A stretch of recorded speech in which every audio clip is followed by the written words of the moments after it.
spirit of every child of God and a harmonious relationship unto each and every one of us.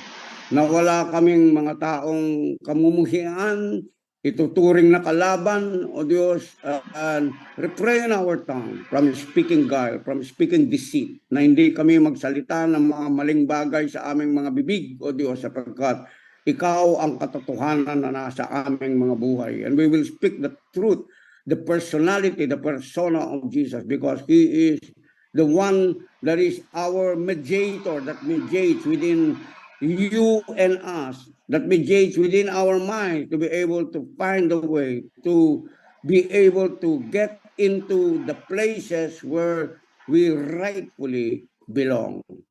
We bless our community, we bless our city, we bless our nation, and thank you that as the word has said, we are a blessing, Father God, to humanity. This we ask, this we believe and receive in Christ Jesus. And everyone will say amen, and amen. Okay po.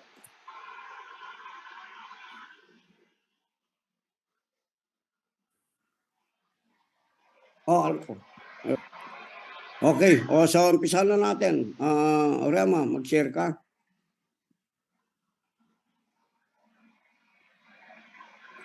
Dad, okay na? Ako na? Okay na. Okay, sige. Hello po. Good morning, everyone. Actually, dapat separate po, no? Yung women's sa men's, yung topic namin. So, i-share, sabi po ni Bishop, i-share ko na rin po dito para po yung mga men makarinig din po about sa Proverbs 31 women, no? So, ayan, i-share po ako yung naatasan pong topic sa akin is Proverbs 31 verse 10 to 17. No, if you could read with me, sama-sama po tayong pag-aralan po natin yung about sa virtuous woman, okay, noble woman. No, I believe tayong lahat po may matututunan dito kahit yung mga men pa, okay, yung mga naghahanap ng asawa, yung may mga asawa na, no, yung mga women din po na single, okay, and mga may asawa na. So lahat po tayo makaka-benefit dito sa Proverbs 31 na marami po tayong matutunan. So start ko na po. So sa Proverbs 31 verse 10, okay, sabi niya dito, if you could read with me, just open your Bible po, Proverbs 31 verse 10. So sabi niya, a wife of noble character who can find, she is worth far more than rubies. Okay, so according po dun sa sinearch ko na, according to Gemological Institute of America, rubies daw po gross the highest per carat price of any other colored gemstones. Okay, so ibig sabihin po, kung kunyaring mataas daw yung carat niya, for example, 5 carat na, kunyari diamonds, kahit diamonds pa po, diamonds, rubies, okay, at iba-iba pa pong gemstones, pinakamataas po or pinakamahal po nilang nabebenta is yung ruby. Okay, so ganun po siya kamahal, okay, at hindi po siya basta-bastang nahanap kahit saan. O sobrang hirap din pong niyang hanapin, no? So sabi dito sa Proverbs 18 verse 22, no? He who finds a wife finds a good thing and obtains favor from the Lord. So I believe dito may mga may asawa na. Sino po dito may mga asawa na? Taas po ng kamay. Ayan, mag-emoticon na lang po tayo. Emoji. Okay, so marami po dito may mga asawa na. Okay, may kinakasama na, no? So do you agree po na sabi po ng Word of God, he who finds a wife finds a good thing and obtains favor from the Lord. Okay, kaya dapat yung mga husband dyan, okay, yung may mga asawa po, if you have found a wife, no, like this, like Proverbs 31, virtuous woman, alam ko po, sabi nga po natin, no, maraming mga virtuous women sa church, okay, if you have found a wife such as this, no, cherish them. Okay, because this kind of wife, okay, will enrich your life. no? Meaning nung enrich dito yung is to fill your life with meaning, filled with joy as possible. Okay? So pag meron kang virtuous woman sa buhay mo, sabi nga ng Bible, you have found favor from the Lord. At the same time, He will enrich that women, okay, will enrich your life and He will fill you with joy as possible. Okay? So sabi niya pa dito, no, the Proverbs 31:11 verse 12, the heart of her husband safely trusts her, so he will have no lack of gain. She does him good and not evil all the days of her life. So pag ano ka, ayan, yung virtuous woman, okay, she only does good, okay, sa kanyang husband.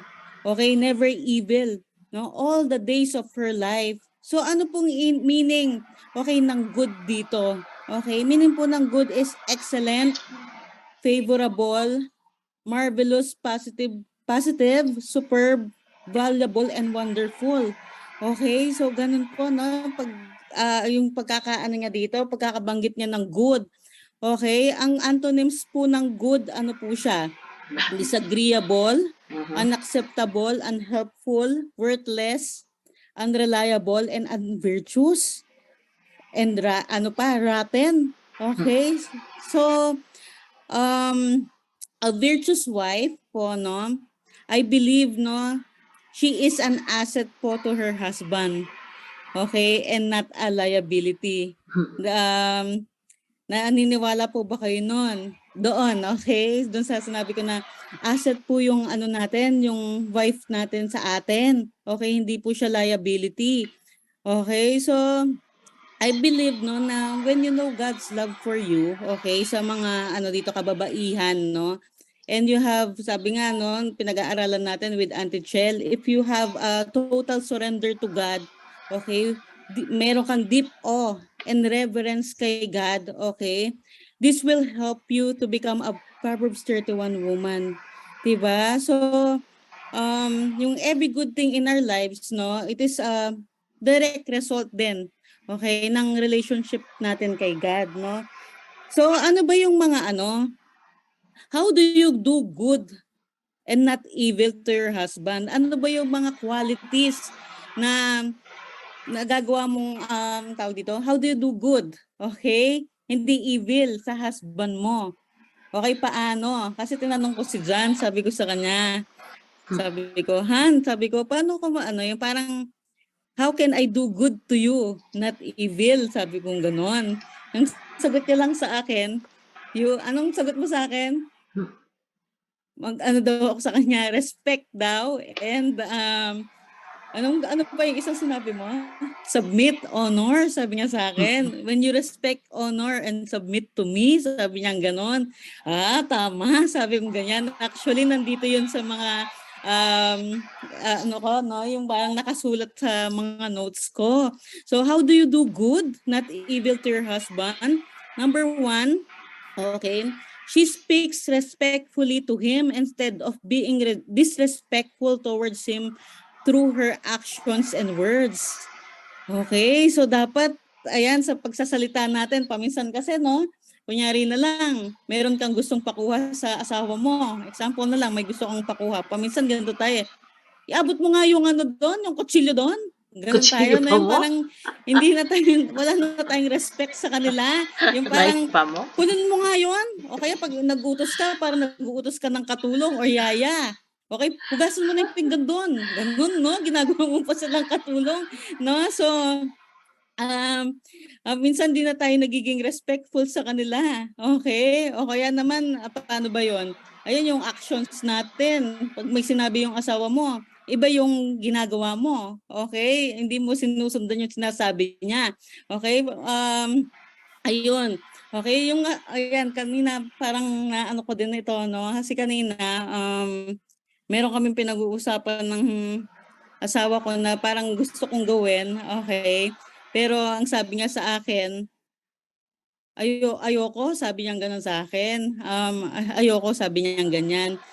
Tapos ang aanuin ko, yung parang bang dahil ito yung gusto ko, gano'n, parang gusto kong ipilit. Okay? Pero dahil naalala ko si Proverbs 31, ang sabi ko na lang sa kanya, sige, kung ano yung gusto mo. Ganon. Kasi naalala ko yung submission. Okay? So tayo dito, kailangan, we must always remember to submit to our husbands na kahit paminsan iniisip natin na ito yung gusto ko, okay, ito yung parang nakakaganda, ito yung nakakabuti sa amin, no? Pero ang sabi kasi ng Word of God, submit to your husband. 'Di ba? No, honor them, no? So yun, okay, ano pa? She is joyful instead of complaining. Okay, she is not a nagger. Okay, hindi siya nagnanag. Ano ba yung nagger?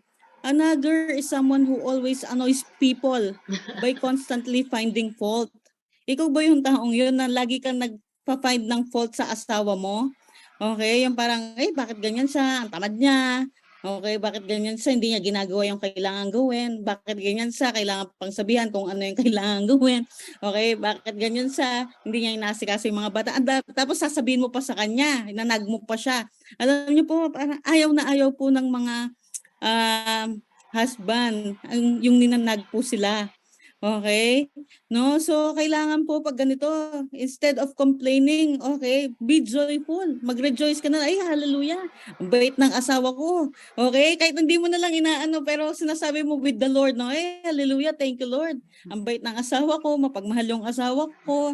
Okay? Masipag yung asawa ko. So, dinideclare mo na, sinasabi mo na, at I believe, yun yung magmamanifest, diba? And dapat din natin sila parang kinakalaban. Okay? Paminsan kasi parang kalaban natin yung mga asawa natin. O kailangan po mahalin po natin sila, no? Be joyful. Okay? Enjoy your relationship with one another kasi po yan na yung binigay ni Lord sa atin. Okay, na partner mo sa buhay mo. So enjoy nyo yung relationship ninyo. I-cherish ninyo. Okay, yung time ninyo together. Huwag ka na iniisip mo na, sana sayang yung time ko sa kanya. Parang time wasted. Okay, sanang iba na lang yung napangasawa ko. Okay, sanang iba na lang yung naging partner ko sa buhay. Pero alam mo yun, nung una, yun yung pinag-pray mo kay Lord, siya yung pinag-pray mo. Tapos nung naging kayo, nagsisisi ka. Okay? Kasi yun yung po yung line ng kalaban, I believe, no, na magkahiwalay po yung mag-asawa, no? So wag po nating hayaan, eh. So ano pa? She speaks highly of him to others instead of tearing him down. Okay? Dapat po hindi natin sinisiraan yung asawa natin sa ibang tao. No? Instead, kung merong mga bagay-bagay na kailangan maayos din, no? Pag-pray po natin sila. At the same time, I believe meron din pong gustong ipaayos si Lord sa mga buhay po natin, sa asawa. Ikaw mismo, okay? Kailangan mo rin palang mag-ayos. Okay, may pinapaayos din pala sa si Lord. Pero ang tinuturo natin yung asawa natin. Okay, so tayo muna. Okay, yung magpaayos kay Lord. Amen ba? Okay, so ano pa? Ayun, yung nagger daw, okay, they are always in the bad mood, whining and complaining, and generally making life miserable to everyone around them. Okay, so wag na po tayong maging nagger. Instead po, maging joyful tayo. Okay, instead po, yung magkaroon, alam mo yung pag nagnanag ka, nawawala din yung peace sa bahay, diba? Irritable na sa bahay, okay, nagkakainisan na, no? Pero kung kunyaring joyful ka lang, okay, and you let the peace of God, okay, na kahit ganun yung nangyayari, alam mo yun, bigla-bigla magmamanifest yung joy, pati yung peace sa bahay, no? At the same time, bigla-bigla, yung asawa mo din, inaayos na rin ni Lord, na-transform na rin siya. Kasi ganun yung attitude po natin, na pinagpe-pray po natin yung asawa natin, at the same time, nagiging joyful po tayo, no? Ano pa po? She submits to her husband's leadership instead of lording it over him. Ayan po, hindi po tayo dapat pwedeng mag-under desire ng asawa. Okay? Kailangan po kung ano sinabi po ng asawa natin sa atin, yun po yung sundin natin. Kasi sabi din ng Word of God, okay, submit to your husband. Diba? So, wag na po nating yung parang, wag na po natin pangunahin yung Word of God. Okay, so kung ano yung sinabi ng asawa mo, yun po yung sundan natin. Okay? No, wag na po tayong parang, ay hindi, ito yung gusto ko. Ay, hindi, ito yung gagawin natin. Okay? O ikaw na yung maging boss, no? Ikaw na yung maging husband.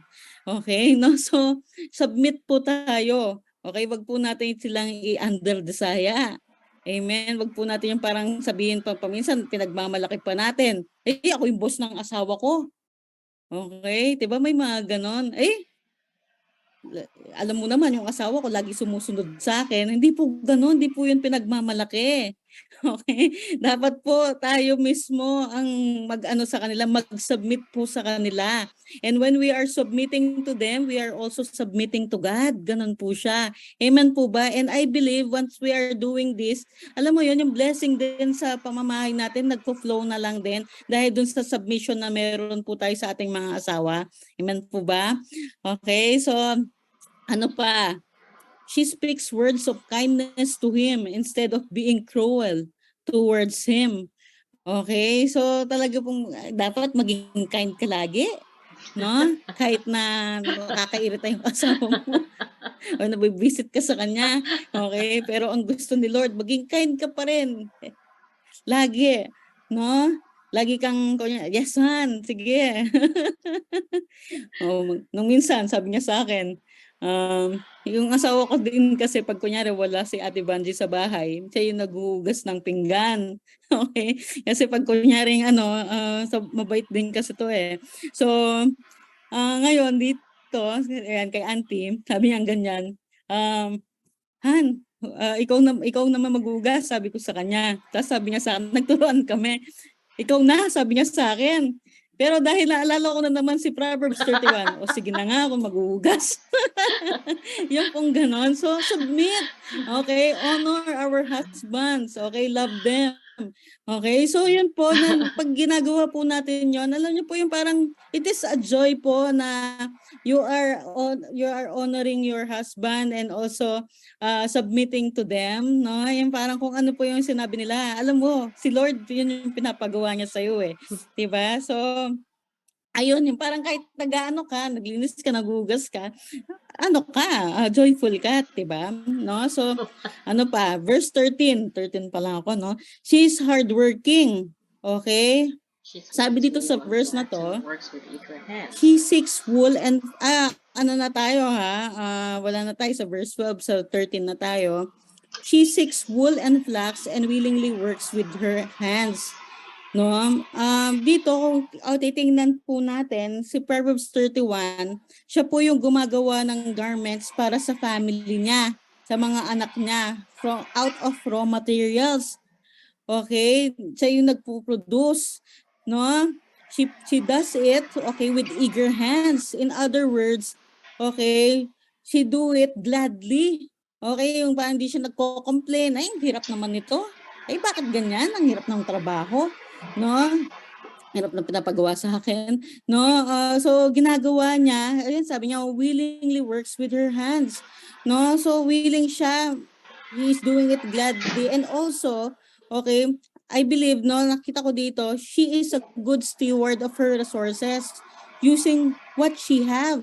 Okay, kung anong meron siya, okay, alam mo yon parang ginawa niya, no, meron siyang flax and wool and she turned it into garments, no? So parang sa atin din, kung anong meron tayong resources, alam mo yon, nagagamit natin, okay?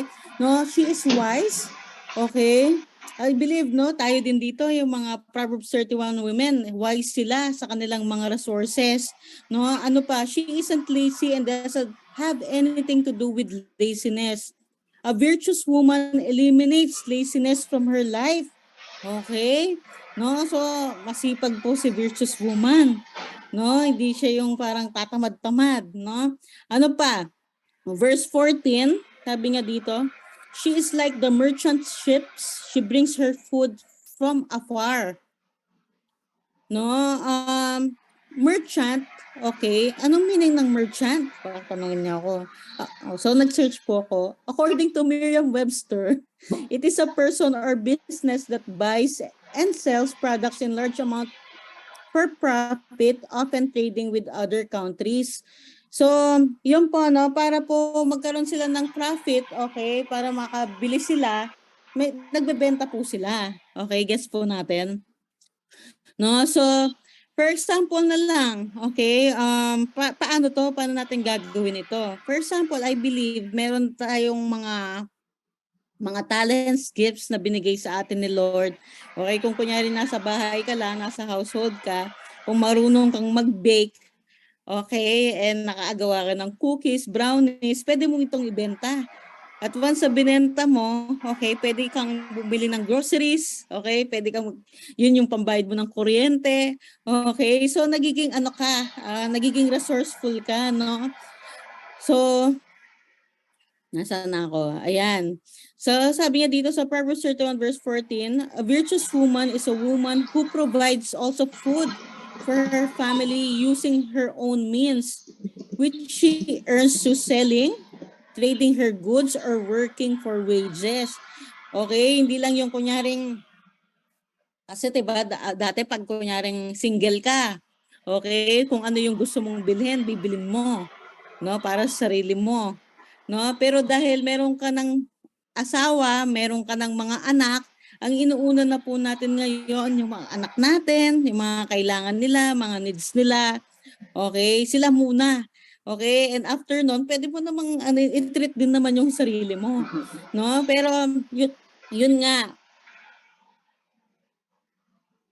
okay, yung asawa niya. Okay, hindi lang kung kunyaring ano siya, okay lang naman na maging housewife ka, wala namang there's nothing wrong with that, no? Pero kung kunyaring nagwo-work po tayo, okay, tumutulong po tayo sa ano natin, sa finances ng household. Okay, so sabi niya pa sa verse 15, she also rises while it is yet night and provides food for her household and a portion for her maidservants. Okay, I remember dito yung ano din namin, yung si mami din namin, no, na nagpe-prepare ng food para sa amin before going to school. So mga virtuous women talaga yung mga ganito, no? They will cook for them, making sure na full yung stomach mo bago ka pumunta ng school. Paminsan nakakalimutan na natin to, no? Kaya bago ka pumunta ng work, okay, nagpe-prepare na sila, no? She rises while it is yet night and provides food for her household, no? And verse 16, sabi nga dito, she considers a field and buys it. From her profits, she plants a vineyard. Okay, I believe, no, si Proverbs 31, ano din siya, business savvy. Yung business minded. Okay, she spends her money wisely. Okay, she is a wise investor, hindi lang yung yung gastos ng gastos. Okay, nag-iipon si virtuous woman. Okay, so sino dito yung mga virtuous woman? Dapat nag-iipon po tayo, nag-save po tayo. Okay, nag-i-invest po tayo. Kumbaga, okay, pag binigyan ka ng 100 pesos or kaya sige, sabihin na nating 10,000. Okay, iniisip mo kung saan mo pwedeng, yung ibang portion nun, kung saan mo pwedeng i-invest. Okay, minimultiply mo siya. Hindi yung lahat ng yon gagastusin mo. Ay, ano kayang bibiling ko? Ano kayang daanin ko? Okay, pwedeng 20% po nun i-invest niyo, i-save po ninyo, okay, or make a profit out of it, no? So ganun po yung pagiging wise, no? At the same time nangyari nun, alam mo yon, kung kunyari may gusto kang bilhin, pwede kang kumuha dun sa dun sa savings mo o kaya dun sa anong tawag dito, dun sa ininvest mo. Okay? So meron pa pong natitira, no? So ayan, kunyari po sa aming mag-asawa, kunyari yung husband ko naman, ayun, no, compute niya na po lahat ng mga expenses po namin the whole month.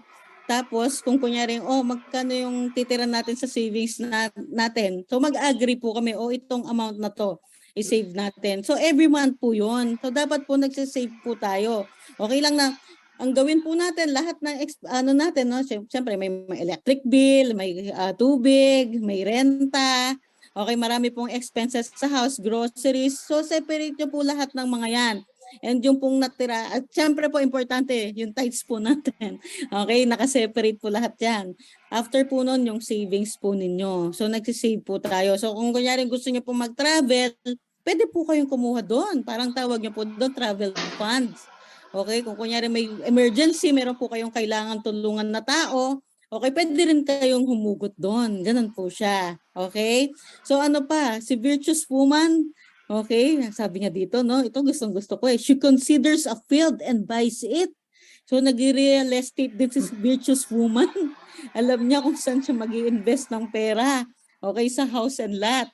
So kung naghahanap po kayo ng house and lot, alam niyo na kung sinong kukontakin. No, so um ayan po, no, kailangan, ayan, nag-invest tayo, minumultiply natin kung anong meron tayo, no? So, ano pa, verse 17, sabi niya dito, she girds herself with strength and strengthens her arms. Okay, sabi nga dito, um, alam mo yan yung, meron siyang energy, meron siyang diligence sa paggawa. Okay. In message translation, sabi nga dito, first thing in the morning, she dresses for work, rolls up her sleeves, eager to get started. Okay, so ibig sabihin, excited po siya lagi na magtrabaho. Okay, hindi po siya yung tatamad-tamad. Kasi paminsan tayo, no, pag nanood tayo ng Netflix buong araw, buong gabi, ng madaling araw, ay, papasok na naman bukas, ano ba yan? No? Tinatamad na po tayo. Kaya po nag-chill-chill po tayo ng gabi kasama yung mga ano natin. Okay, mga friends natin kahit sa church pa yan. Okay? Tapos ay papasok na naman, mag-work na naman. Okay, pero siya no, talagang eager siya na magtrabaho everyday, diligent siya sa ginagawa niya.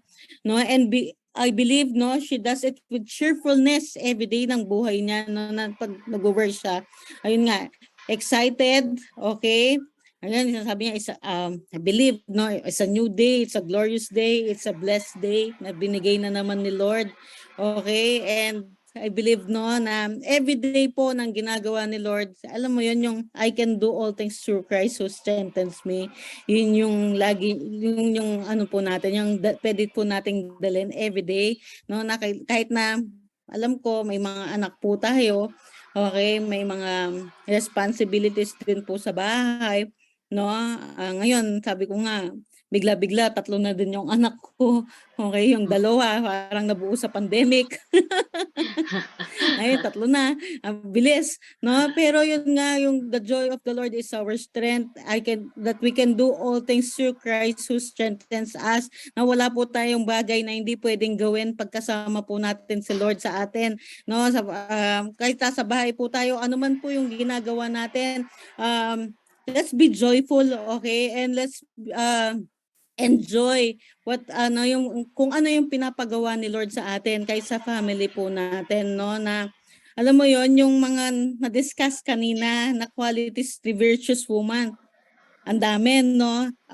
Very overwhelming, pero ang sabi nga, no, once na meron kang total surrender kay Lord, deep awe and reverence sa kanya, I Right. believe, no, talagang tutulungan kanya na maging ganito, okay? Kaya nga yung ano namin ni Auntie, ayan, no, yung title, okay, Evolving Becoming Proverbs 31.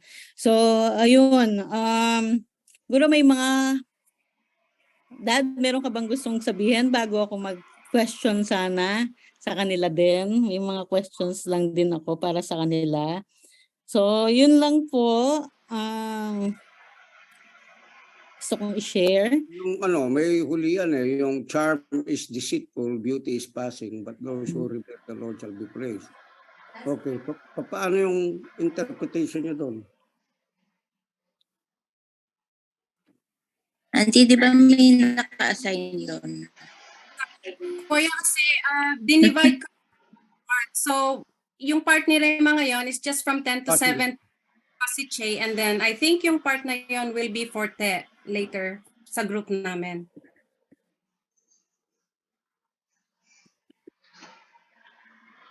Okay, narinig tayo ni Daddy, no? Hindi, tuloy nyo lang kasi Okay, sige. Okay, Dad. Thank you. Okay, so may question po ako. Sa mga nakinig po dyan. Okay, ano po yung mga qualities na na-discuss po? Okay, dito na yung virtuous woman, no, na-discuss natin na gusto mong ma-improve sa life mo, okay, as a married woman. No? So, sino po yung gusto mag-share? Ano po yung mga qualities dito na nabanggit na gusto mong, ay gusto ko yan, gusto kong maging ganyan, and gusto mong ma-improve din, no? Sa life mo as a married woman, o kaya yung ikaw as a wife, raising children, no? So, sino pong gusto mag-share? Meron po ba? Actually, pati sa mga single, no, napakaganda yung Yes. preparation para sa marriage yan, married woman. Yes. Oo, Okay, oo, so sige. Yung married, yung mga sa single, hindi natin ina-out sila rito. Mas maganda nga habang maaga, no, mga single, no. Bata pa lang sila, before na tumanggap sila ng manliligaw nila, matutunan nila ito. Okay, para advance sila kagad. Okay, pwede yun mga single, pwede rin sila magtanong. O sige, single na muna. Ano yung nakita niyong qualities dito na gusto niyong ma-adapt? Meron ba? Magtuturo ba ako? O sige, ano muna ako. O si Phony daw, Phony. Si Phony. Phony, okay lang. Hello po. Go, Phony. Hello po. May nabanggit po kayo kanina, sabi niyo po na yung virtuous woman, ano po siya, reliable. Reliable po siya, tsaka excellent, favorable, and wonderful. Tapos lagi po siya, di po siya nagnanag, joyful po siya. Meron po kasi akong ugaling ganun na pag napipikon na ako, kung ano alam mo lumalabas sa bibig ko, tapos nadadamay ko pa po yung mga kapatid ko. Tapos parang, ayun nga, recently po, parang lumalabas po yun na. Tapos parang, minsan po sabi sa akin ng kapatid ko, kasi kakarating ko lang po ng Manila. Sabi niya, pwede bang, sabi niya, pwede bang huwag mo na lang ako dinadamay sa mga iniisip mo ng ganyan? Sabi niya, like, kinikip niya daw yung peace niya. Tapos ako kung ano-ano daw sinasabi ko tungkol sa bahay. Kaya hindi na naman daw siya umuuwi. Tapos sabi ko, oo nga naman. Sabi ko, ako yung ate. Tapos ako pa yung nakakilala kay Lord. Tapos yung napapasa ko sa kanya, negative energy. Although hindi ko po siya asawa, no? Yung qualities lang po na gano'n na gusto ko po maging reliable. Siyempre, hindi lang po sa pang-asawa ko in the future, pero sa pamilya ko, sa mga kapatid ko na nakikita po nila pag tumayo po ako, malakas po ako, joyful, yun nga po, wonderful. So, yun lang po. Amen. Thank you, Phony. So, ayun daw, no, yung pagiging nagger. So, I believe, no, marami yatang women ang ganon. Pero ngayon, Proverbs, evolving, becoming Proverbs 31. Nababawasan hanggang dun sa hindi ka na nagnanag. Tama? And yun nga yung nasabi ni Phony, joyful, wonderful. And a good example din, no, ngayon pa lang, nakita na sa mga kapatid. Pag nag-asawa na si Phony, ready na. No? So, sino pa? Si Irenea daw. Irenea, ang dami nagtuturo sa'yo. Ayun po. Wait. Ayun, yung ako po siguro yung may times po parang nagko-complain po ako sa bahay na, kasi po yung parang si ate ko, yan, di man po siya tamad. So parang ako lang po yung lagi nauutusan. Pero parang, dun, nung mga times din po na nadidiscuss na yung Proverbs, dun ko po na-realize na hindi ko po need mag-complain kasi preparation po din to for my future na parang din-develop din ako ni Lord. Din nga, tinuturo ko na, oo, may alam ka, ganyan, parang, okay, may skills ka. Pero pag, sabi niya, Bishop, pag binigyan mo ng walas, may mga ibang girls, hindi nila alam paano gamitin. And parang ako, blessed pa ako na, parang, parang po kasi pag, sinasabi naglilinis ng banyo, parang, yung iba po, nahihiya sila. Pero parang ako po, dahil na-train po ako sa bahay na maglinis ng banyo, maglinis ng bahay, ganyan, parang, doon ko po nakikita na in process na po ako, kumbaga parang namomold na po ako na maging Proverbs 31, although hindi perfect, pero I believe na namold na po ako ni Lord. Yun lang po, praise God. Oo naman, sabi ni Jan, lotion. Nag, May question ako. naglilinis ng banyo? May Yes, Dad. question ako. Mm-mm. Ah, paano yung ano, yung mga bagay na laging inuungkat na kuminsan 10 years na yung nakalipas. Tapos binabalik. Hindi ko makakalimutan yung ginawa mo 20 years ago. Yung parang gano'n. How do you deal with that? Paano nyo dinidil yun? Tama ba yun? O nasa Bible ba yun? O pwede bang tanggalin yun sa buhay ng isang tao, sa isang buhay? Lalo na kasi sa mga babae, nangyayari yun. Siguro hindi nyo na-tackle, no? Pero karamihan nangyayari yun, yung memory ng nakalipas na part ng ano yun part ng naging yun Hello? Hello, Rem. Part ng Dad, pwedeng naging magsagot? Ako bang sasagot? kahit sino, halimbawa si Ate Sige, Chel mo, kahit ako na lang iba. sasagot. O kaya yung mga babae na mayroong experience ng ganon, paano nyo dinidil yun? Ayun, paano nyo dinidil yun? Ako na muna ang sasagot, no, Dad. O sige. I believe, Dad, depende sa tao yan. Kung gusto nila talaga na wag nang ungkatin yung past dahil healed na doon. Kasi pwede kang mag-ask ng healing doon kay Lord din Na Lord, heal mo ako dito. Yung parang nagkaroon ako ng pain dito sa sa akin nangyari, or may mga sa mga narinig ko from doon sa relationship ko. Kung nag-ask ka ng healing din kay Lord, tapos alam mo yun, yung sa sarili mo, mo talaga, i-desire mo na, ang tawag dito, to be at peace. Kasi kung mag-aano kayo, mag-uungkat ka ng past, ikaw din mismo, wala kang peace So, i-desire mo sa puso mo na pursue peace. Kung baga, you pursue peace, and kung ano yung past, kalimutan mo na kasi God is also doing a new thing sa buhay natin. Hindi tayo pwedeng mag-base dun lang sa past. Ano yun? May gusto ko sabihin. Yun, para sa akin. Exactly. Sabi ni Jan. Ito yung verse na sabi, yung His love for His people covered a multitude of sins by accepting the sacrifice. So si Lord nga, 'di ba, hindi na siya nag-uungkat ng past sa atin. So dapat maging ganun din tayo. Huwag na tayong mag-ungkatan ng past. Tapos na 'yun 'di ba? God is doing a new thing sa buhay natin. Yun po yung sa akin. Siguro kung halimbawa, kung merong present na issue, wag na siguro ipe-present pa, i-add yung nakalipas na issue. Kasi wala na, irrelevant, immaterial na yon, no? Kumisan kasi ina-add doon sa present issue. Halimbawa, merong issue na hindi lang kayo nagkaintindihan, di ba? Doon sa mga napag-uusapan. Tapos, biglang ipapasok uli yun, ina-add doon sa issue. So, anong nangyayari? Nagkakaroon ng scrambled issues. Di ba? And of course, mahirap talagang pag-scrambled na yan, it's hard to unscramble scrambled issues. Ang kailangan lang doon talaga is to eat your pride, di ba? Is to eat the past. Kainin mo na lang at kalimutan, di ba? Ganun ba yun?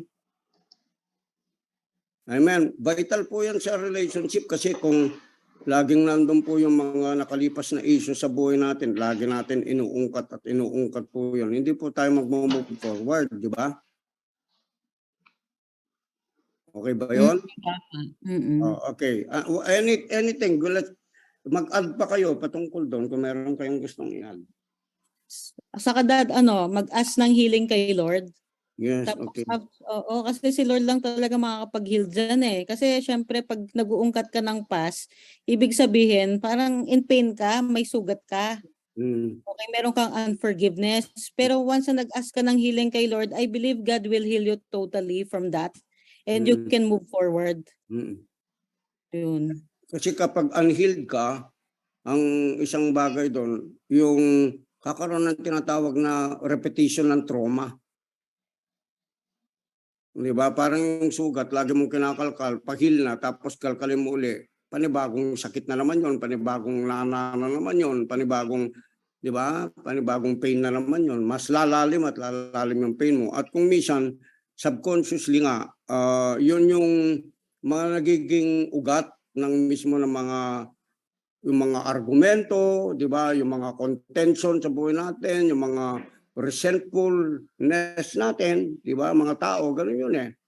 So, I think it's much further to do a work on really forgiveness. Ngayon, para hindi maghirap magpatawad, alalahanin natin lagi yung sinasabi nga ng Biblia na kung yung kasalanan natin pinatawad lahat ni God yun, who are you not to forgive others? So kung anong ginawa ni Christ sa iyo, yun ang application. Amen ba? Right. Meron akong comment. Gusto kong mag-share doon sa part na yon. Dun sa forgiveness, okay, yung inuungkat-ungkat lagi, ganon. And we have been given such a powerful mind. And a lot of times, yung memory natin, very powerful kasi yung memory natin. And in my situation, there were a lot of instances na I have been hurt in the past by words or by deed. But yung new self ko ngayon, because I have been totally surrendered and I have humbled myself. Pag naiisip ko yung mga ano, di ba merong verse, I don't remember, but I think it's in Deuteronomy, it says, death and life are I have given you blessing and cursing or something like that. Therefore choose life. Well, yung ano, pag nare-remember ko yung mga nangyari na gusto kong ungkatin, I choose na lang. I choose to forget and I choose not to say anything. Kasi choice ko rin yun eh. Kahit na hindi ko talaga makakalimutan yun. Kahit kayo hindi nyo makakalimutan yun, di ba? But we choose to forget those things that have been done to us, that have hurt us in the past. Yun yung ano ko doon. Mahirap kasi yung sabihin mo, oh, kalimutan mo na. No, I will never forget the trauma of my past. But God has healed me from those. Therefore, I will choose not to hold somebody accountable for it. I will hold it accountable. I will hold myself accountable for my actions now. Hindi ko na yun uungkatin. I choose not to. Even though I remember all the bad things, I choose not to talk about it. Ganon. If that makes sense. If that makes sense to you guys. Yung iba. Ako po, mag-share ko. It reminds me about Peter. Kasi si Peter, di ba, dininay niya si Jesus for 3 times. But then when Jesus talked to Peter, hindi naman niya sinabing, bakit mo ako dininay? Di ba, friend tayo, close tayo. Di ba, master mo ako? Di ba, love mo ako? Hindi naman niya kinonfront that way. Ang kinanong lang niya, do you love me? Yun lang tinanong niya for 3 times. Okay, so I still believe na love conquers all, even in the past mistakes. If the love is really that great, you will forget whatever happens in the past and just move on and be empowered with the love that you have for each other. So doon na lang po tayo sa yung ganon. Yung forget about the past, yung love na lang. Kasi syempre, love mo rin yung taong yun eh. Diba? So, why would you bother waste time? Okay, waste time, waste day, waste moment na dapat you cherish each other and then here you go just to prove you're right. Again, it brings me back to the saying na it's better to be yung sabi nga it's better to be kind than to be right. Okay, but you pursuing being right, you're losing the person already. So yung paano ba yun? Yung forgetting about yourself. Yung, di ba, doon tayo eh. Forgetting about yourself, pursuing what the Word of God is saying. Kasi yun naman palagi eh. Yung pinaka-basis nun, hindi yung ako tama, ikaw hindi. Ikaw tama, ako hindi. Parang ganon. Both of you are teammates. Okay? Dapat couple versus the problem. It's not husband versus the wife. Parang, or girlfriend versus the boyfriend. Hindi siya ganon eh. Kaya nga, palagi, I've learned one thing, yung pinaka-basis nun, it's always what the Word of God is saying. Okay, kapag the Word of God is saying is this, Amen. Amen ka na lang. Okay? Whether you're the husband or you're the wife, hindi ibig sabihin na you're the husband, palagi ikaw yung tama. Okay? It's always what the Bible is saying. Kaya nga, yun. I believe, yung the love should conquer all. Yun lang po. Okay. Yung kasi yung remembering, kasi ang Bible, kung imamatch mo dun sa remembering, talagang you will remember it, no, kahit pagdating sa langit. Pero ito yung do not remember it against the person who committed that offense. Lagi mong alalahanan yung, ma-remember mo pero hindi dapat against the person. Di ba? Kasi kung minsan, we are remembering it against the person, kaya nakikreate uli ng panibagong away eh. Diba? Tapos silence, nagkakaroon ng silence. Tapos doon bomba kapon, sira yung araw. Bakit? Kasi remember mo yun. Tapos meron pa yung mga words na ganito. What you keep remembering, you will create an inner vow. Ano yung inner vow? Very dangerous yung inner vow. Yung ganito, yung inner vow. Yung inner vow means you are binding yourself to what you always remember. Halimbawa, sabi mo, hindi ko talaga makakalimutan yun. Talagang ganito yung ginawa mo sa akin, yung ganito. Well, you know what? You're binding yourself with that kind of confession na hindi mo talaga makakalimutan yun. It's just because you choose to connect it together, okay, within your being. Kinonekta mo sa isip mo yun, kinonekta mo, winire mo dun sa pagkatao mo yun, na from time to time, hindi lang yung isang tao noon, hindi lang yung tao mo kasama mo, asawa mo, boyfriend mo, hindi. Magiging sa ibang tao, magbabranch out yun kasi there is what we call a rootage of an inner vow of remembering the sins of others o yung offenses ng iba.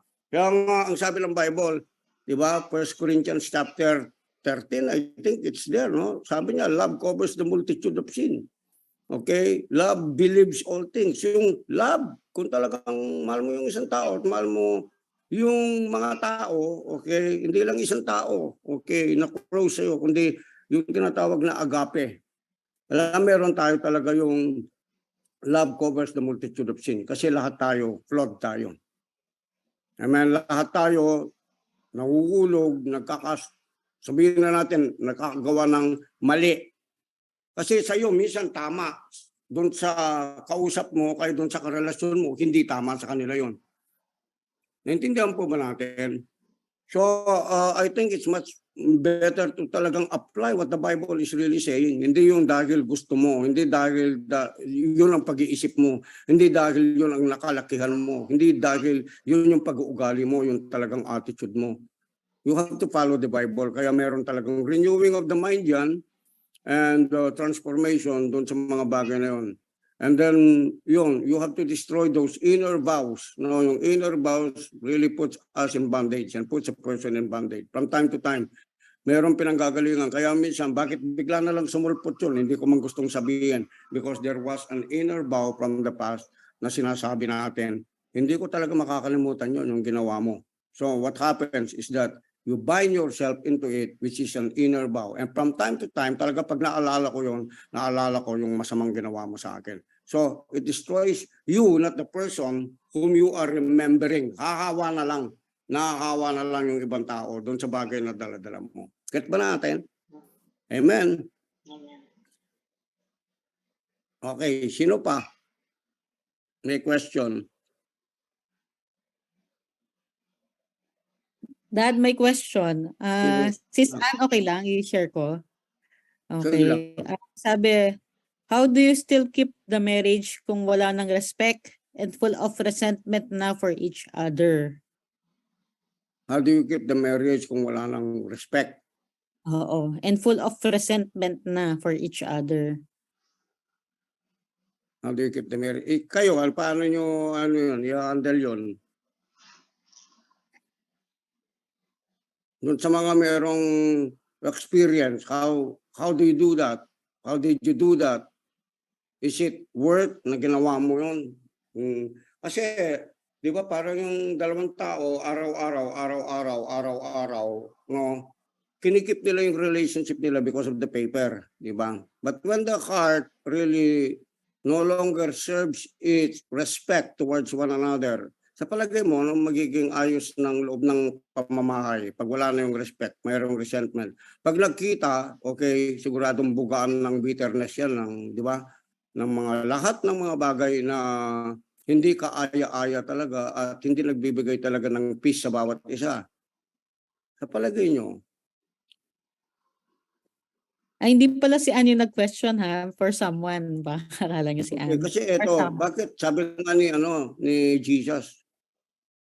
From the very beginning, di ba, sabi ng Panginoon, wala naman talagang divorcement. Walang divorce eh. Kasi wala man papel noon. Sabi ni Jesus, what God has put together, let no man separate, di ba? Or let no devil separate, di ba? But because of what? Because of what? Because of the hardness of your heart, sabi ng Panginoon, na-allow itong bagay nito.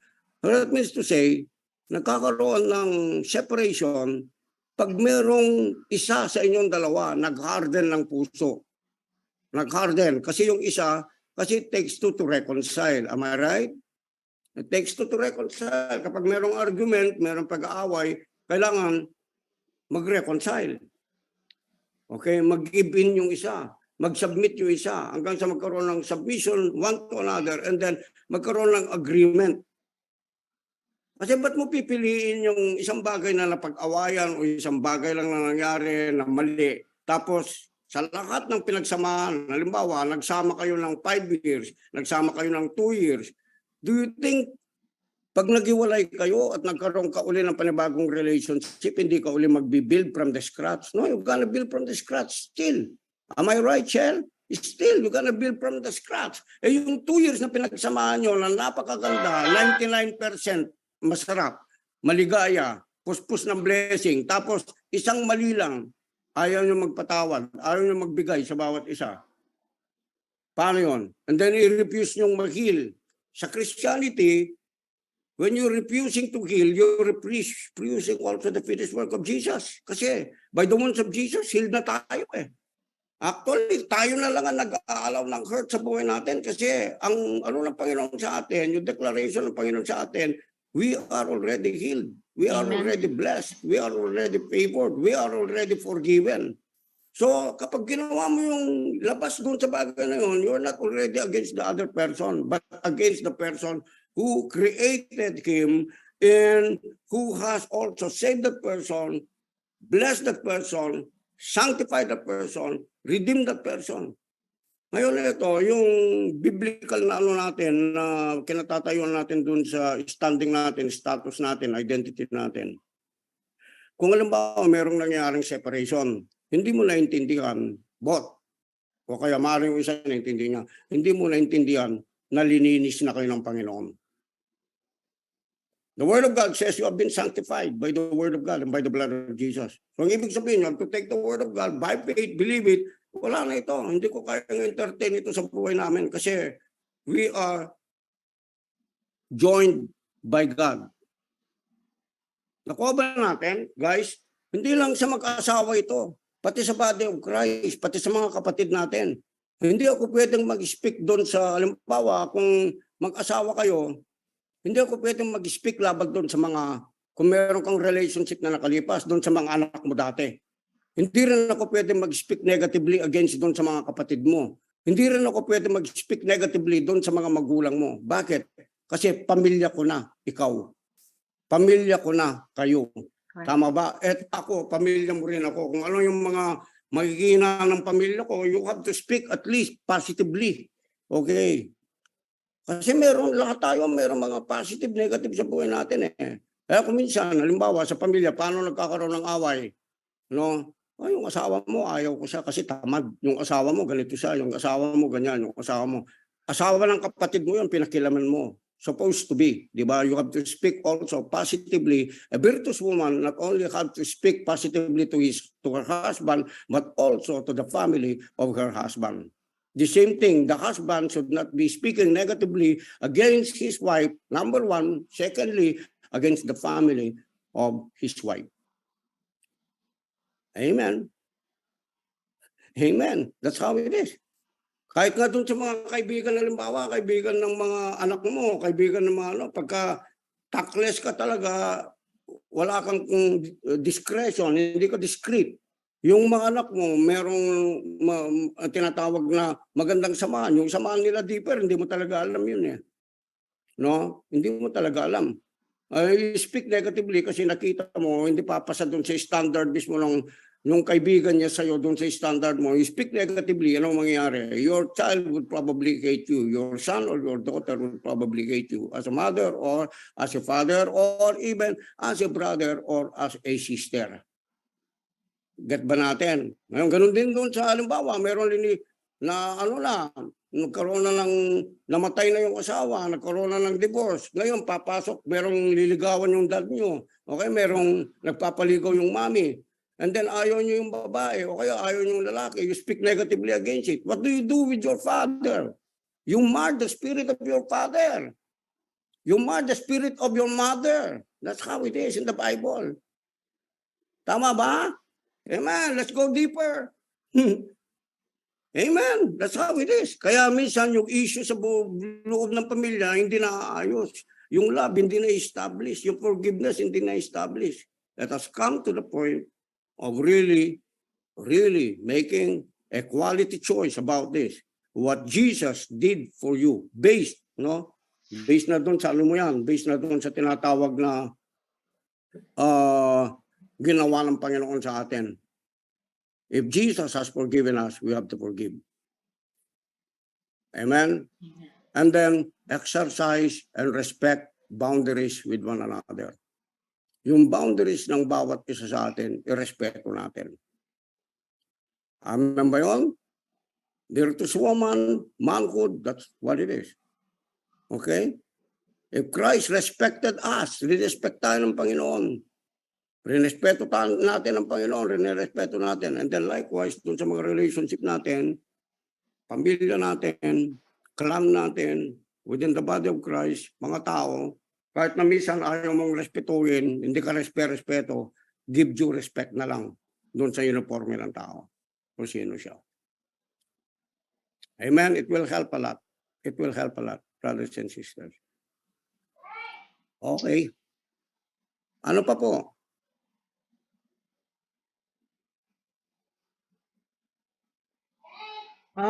Rems, meron akong quickly lang sagot doon sa question mo na yung last na question mo about yung pagwala ng respect. Kasi nung 6 months ago, okay, you guys heard my story. I was on the verge of my second divorce.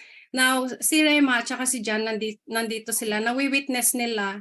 Sabi ko sa kanila, if you would have came last year, it would have been a different atmosphere sa bahay namin. It would be turmoil, yung energy is bad. Okay, so kanina nung nagsusulat ako, nagre-review ako kasi si Rema nga ang magtuturo. Meron pinakita sa akin si Lord na sinulat ko. Okay? Kasi malapit na talaga kaming mag-divorce ng husband ko. There was no more respect. We were living together but I have already left in my emotions. Emotionally, I was already detached. Physically, we were not intimate. Okay, separate na yung house ko. Nasa baba na ako kung nasan sila Rema ngayon. Nandito siya sa taas. And ito yung ginawa ko, okay? Before na pumunta ako sa Pilipinas, nag-fasting ako. And today, I wrote this. This is not just for the married women. This is for the single women who are maybe someday will get married, okay, or are in a relationship. I wrote this.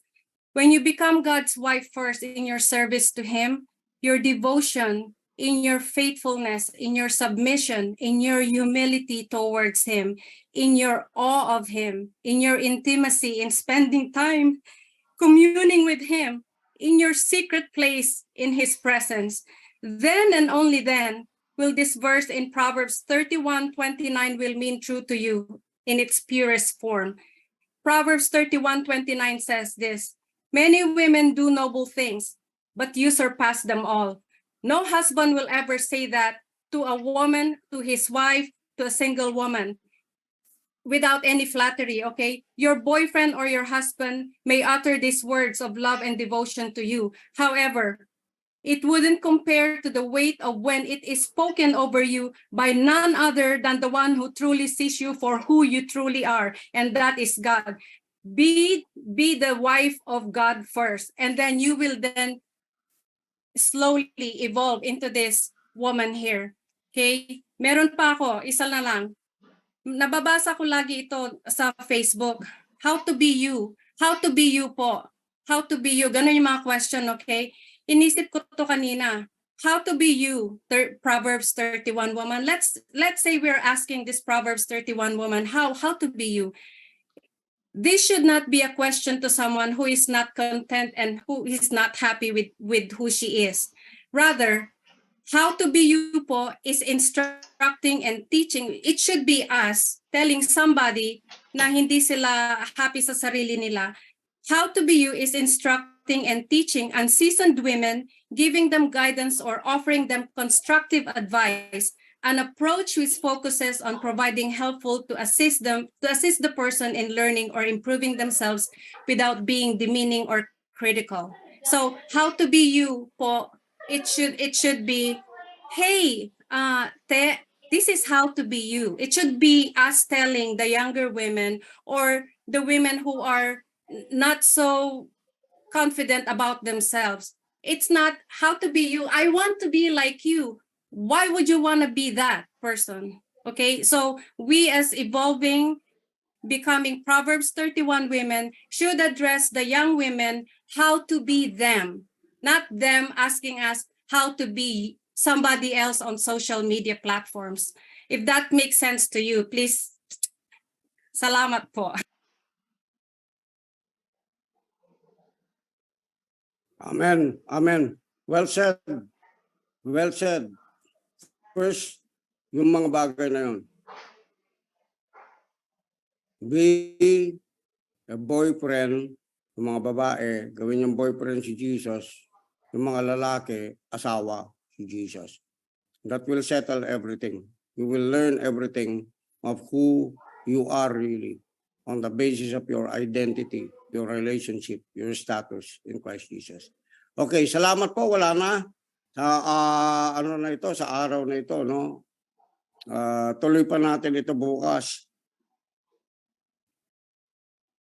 Beneficial po ba sa inyo itong araw na ito sa lahat po ng narinig natin? Yes po. Gumanon po tayo at least. Yan, mga kamay po ninyo. Ganun po ninyo mga kamay nyo. Kung okay, kung hindi naman, gumalong kayo. Okay.